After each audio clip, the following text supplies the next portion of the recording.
You're in contact with Brad Treliving on a semi-regular basis. You know the guy. His track record by now as a GM is pretty well detailed. What's going through his mind? Obviously, he wants to let the team give him the message. What are you going to do in the next couple of weeks? I just don't know if you're going to be completely swayed one way or the other in the next couple of weeks. I have to think by now you've kind of got your gut as to what you're looking at if you're Treliving. What's your sense on what he's seeing?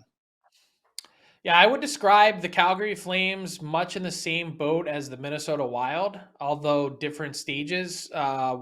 Minnesota has some cap space issues to navigate next season and beyond, and Calgary does in some respects with the contracts that kick in for Huberdeau and Uyghur.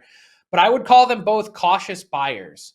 I would say that they are intrigued with the team that they have and would really like to see them in a playoff series go toe to toe with someone, because I think both of those teams think that they have elements that they'd be difficult outs. Calgary, I think, needs more to go right for them than Minnesota. Minnesota has struggled to score at even strength, and that's been their big issue. The Flames, it feels like more often than not, they've played good hockey for stretches, but shoot themselves in the foot.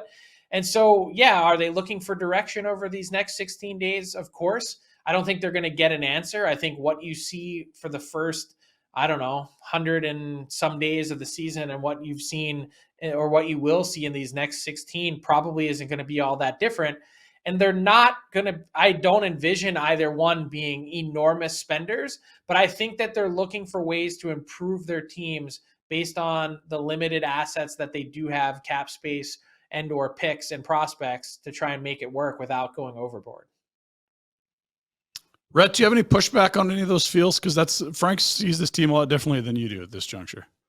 Well, I think Frank and I have disagreed on the Flames and how they've approached things since summer, to be quite honest with you, and that's fine. I think that's the other side of the equation is that, well, if they can get in, if Markstrom can find his way, and if they would get a goal, score an extra goal here or get an extra save there, we could be certainly higher up in the standings. I just thought from the start, because I'm a big believer in chemistry, and a lot of people will say, well, chemistry, what is that? Like, prove it.